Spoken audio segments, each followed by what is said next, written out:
Hello and welcome to another video. In this video, I'm going to demonstrate how to draw a human figure, and I'm going to demonstrate a female figure.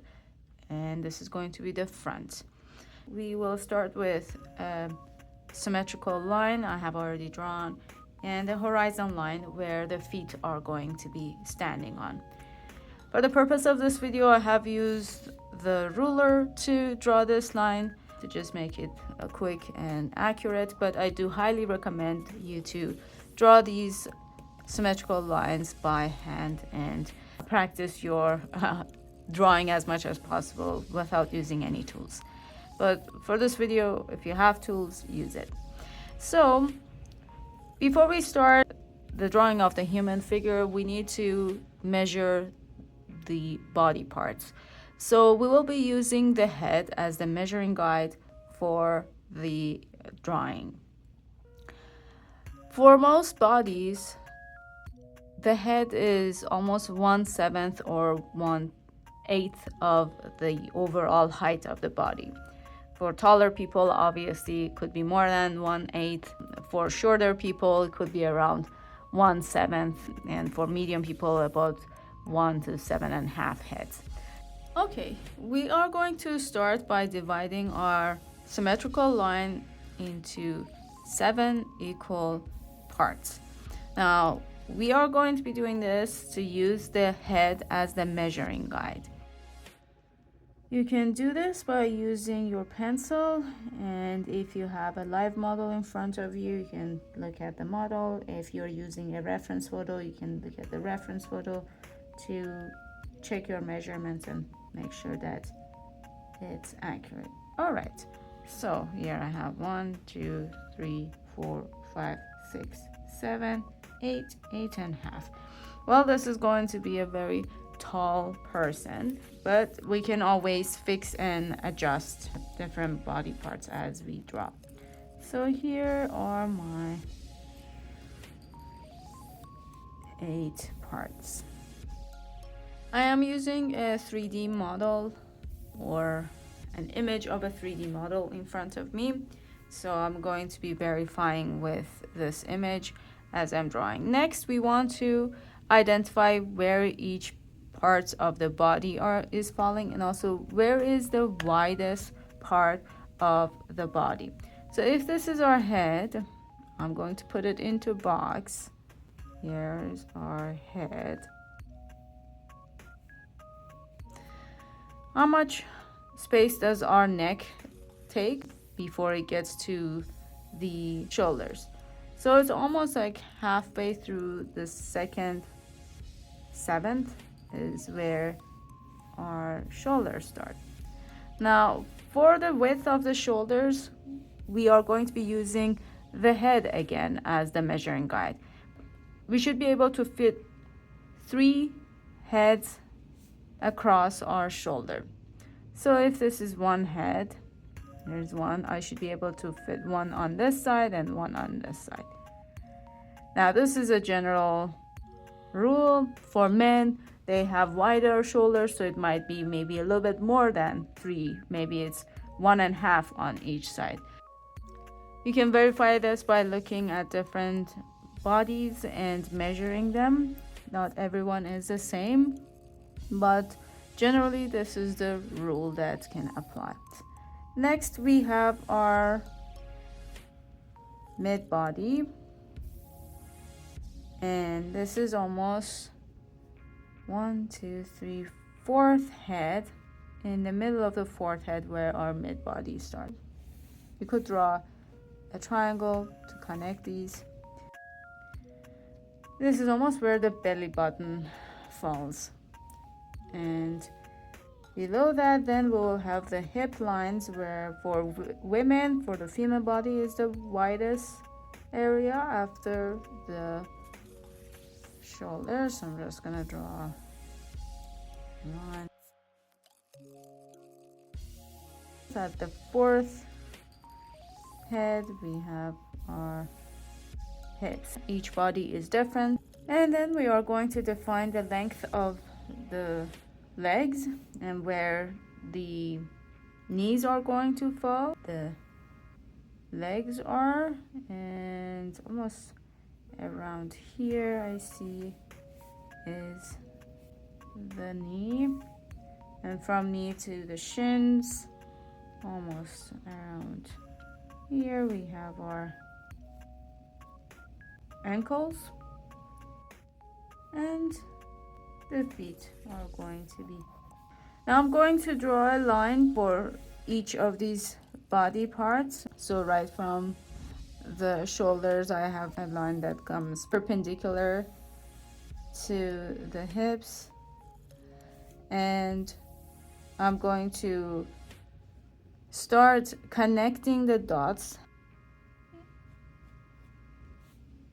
and start shaping the body form.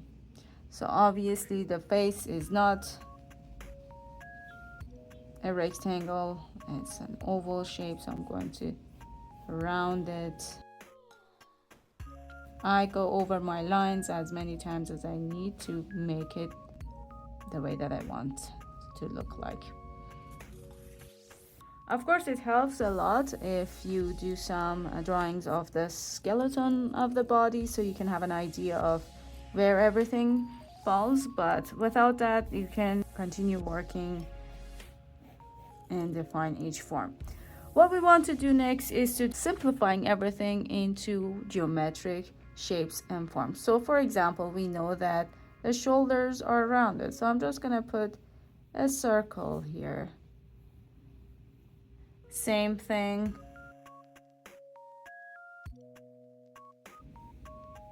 And the knees also, I'm going to just put two smaller circles, and the ankles.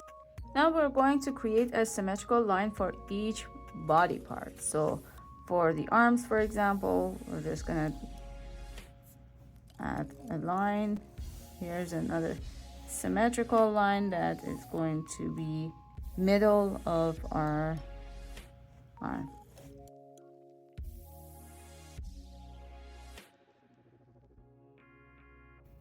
Circles for the hips, and then the lines from the hips that are going to be connecting to the leg, the knees, and the shins, and to the feet. Now I'm going to create the shape of the body. So I'm going to kind of connect again these dots together and go halfway. Again, you can just simplify everything into geometric shapes to make it easier for you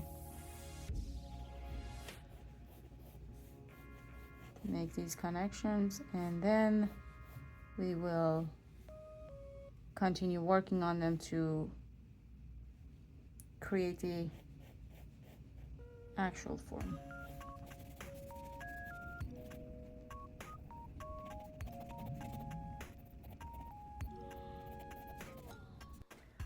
Now these lines don't need to be perfect.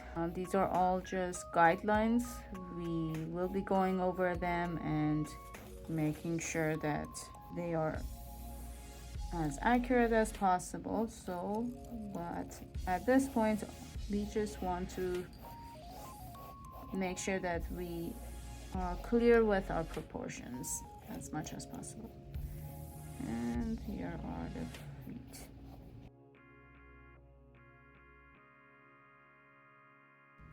Anything that is difficult for you and hard to understand the form, just put it in the box. Like for hands, for example, I call them just a mitten hand. So we just create the shape of a mitten and just keep everything contained together.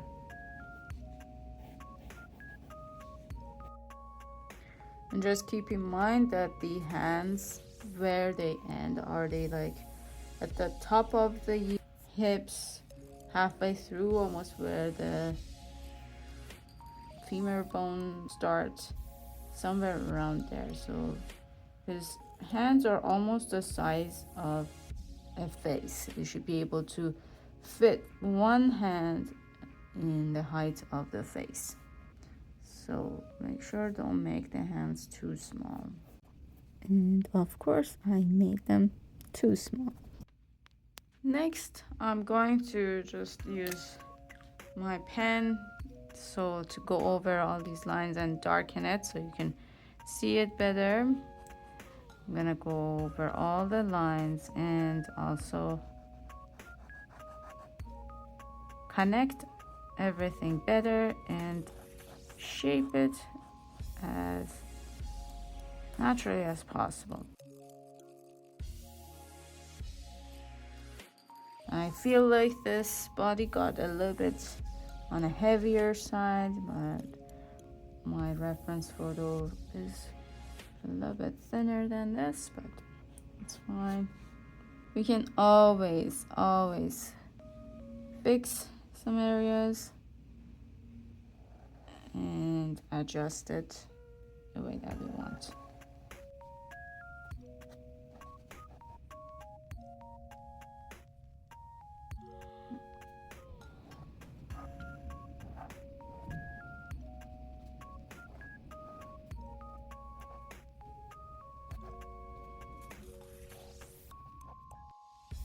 Okay, so it's more or less. We have the full body here. And now we can erase all these guidelines that we have underneath it. And we can do the same thing for the back of the body. But this is pretty much about it for drawing the overall, just the outline of the human figure. I will make another video of human figure with light and shadows later. And let's say there is some hair.